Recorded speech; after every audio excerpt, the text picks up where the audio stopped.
news. Welcome to the newsroom at the New Forest National Park.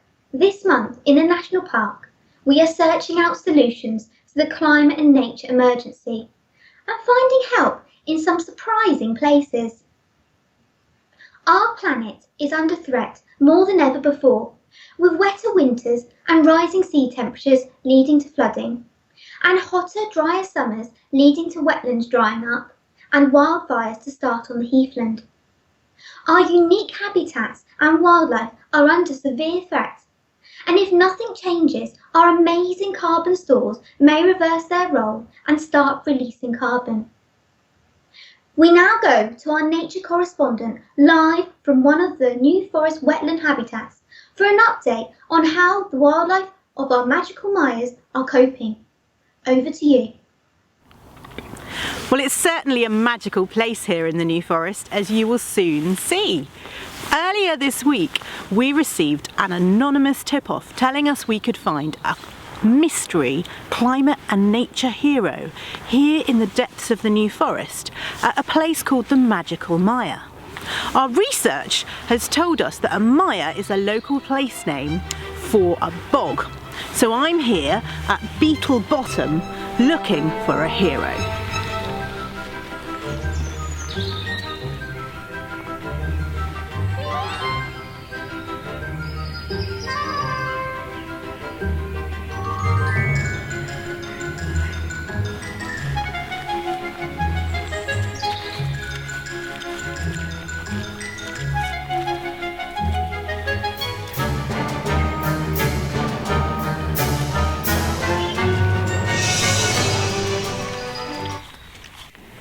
I've been here since 6 a.m. and I've heard the most unusual bird song. I've spotted the ponies grazing from a safe distance, and I've not seen another living soul. Well, another human soul, I suppose. I've spotted this amazing gnarly holly tree with teeth marks on it, and this weird fungus growing on a tree stump. And even there was some fallow deer grazing, and a bird of prey went right over my head. I think now it's time to go and look a bit closer at the bog. Come with me.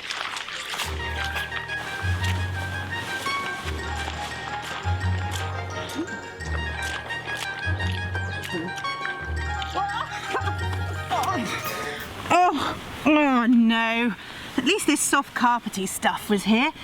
What a mess. What's that? Hey there, got your young working here?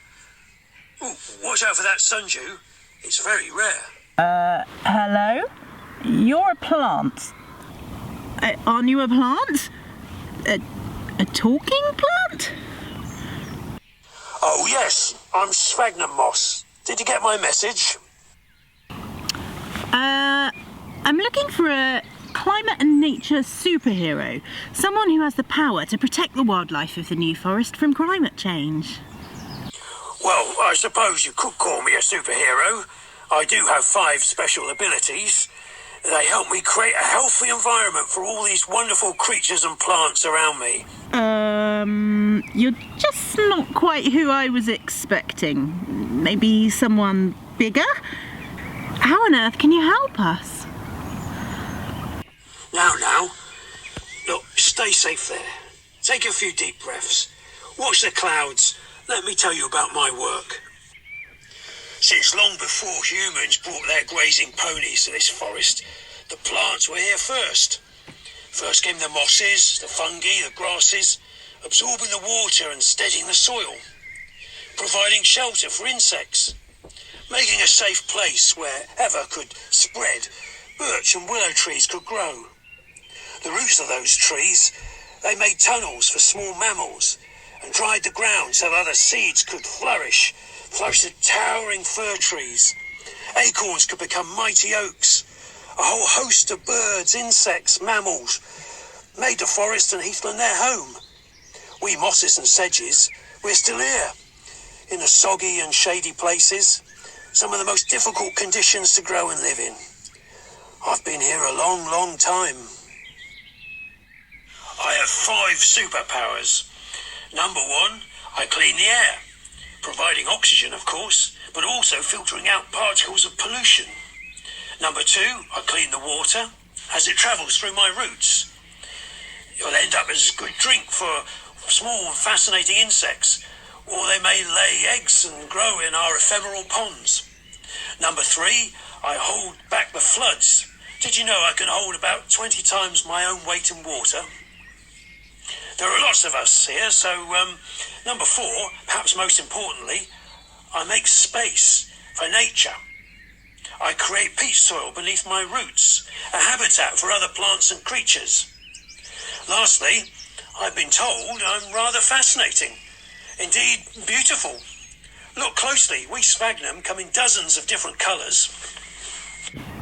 Wow, gosh, that's amazing!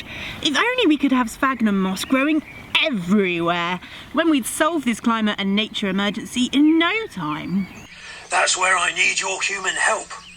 I can only survive and thrive in very specific places. New forest mires are very rare now, you know.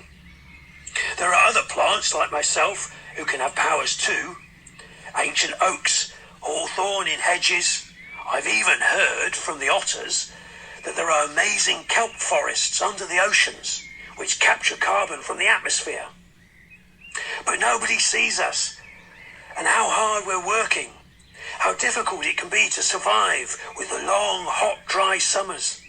People trampling and tearing up the ground with their cars and boots, not even noticing us. I'd like you to take the message back to other humans and share it. Absolutely. I want to help. I'm listening.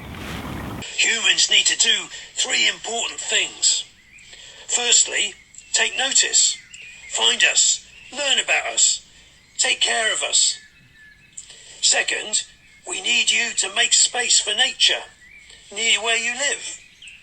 Find ways to support other wild creatures to survive.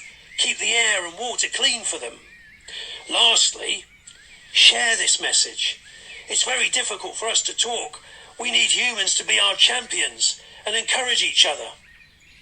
You might not have superpowers, but you can all play your part.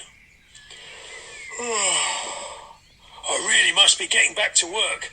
I can tell there's going to be a lot of heavy rain soon, and the curlews will be looking for places to feed and nest. Well, it's pretty clear what we need to do. Let's get cleaned up and get started. Back to the studio.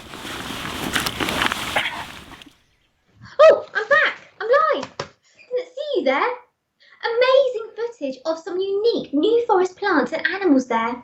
Who knew there was such a diversity of wildlife so close to home? We can all do our part, as Sphagnum Moss has said. Take notice, make space for nature, and spread the word. Next time you go out for a walk, see if you can spot some climate and nature unsung heroes. Find out about them, protect them, and share their story. On behalf of the newsroom and the wildlife at the New Forest National Park, thank you for watching.